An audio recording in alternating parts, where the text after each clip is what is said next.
have Christ. If you have Christ, then take assurance in His righteousness and His wisdom. The confession that we hold to is called the Second London Baptist Confession of Faith. Some refer to it as the 1689 Confession of Faith. Why do we hold that as our articles of faith, as the doctrine that we hold in this church? Well, we believe it's the best summary that we have of Scripture that is going to reflect our convictions.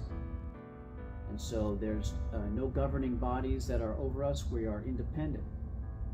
But also we understand in our confession of faith and the teaching of those that compiled that confession that we are not alone in being independent, but that we belong to an association of other churches in which we share our common efforts in advancing the gospel, not only in our local churches, but also the churches that we share that fellowship with, and also seeking to advance the gospel in other areas. But it is by His work alone that one can be justified.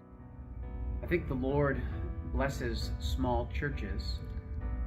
In the aspect of a small church, it certainly feels more like a family.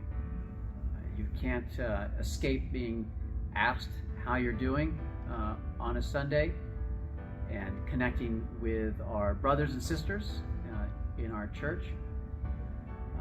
It has a very close and intimate feel, and I think that's good and that's healthy for a church.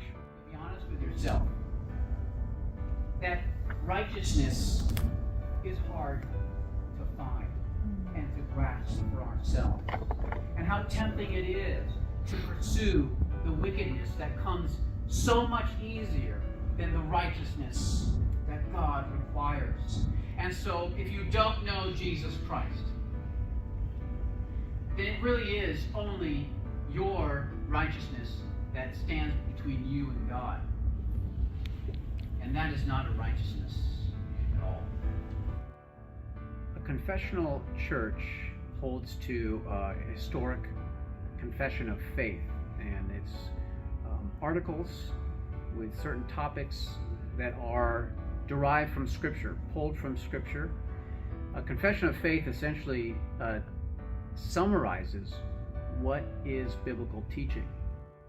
And so when we look at a historic confession of faith, we see that what the church has said throughout the years, the biblical witness, is found and shared by believers not just now, but in the past, from when the Bible was written.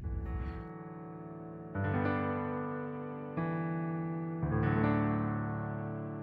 church wants to evangelize its community, then the church can do nothing better than to teach its members a clear and precise gospel.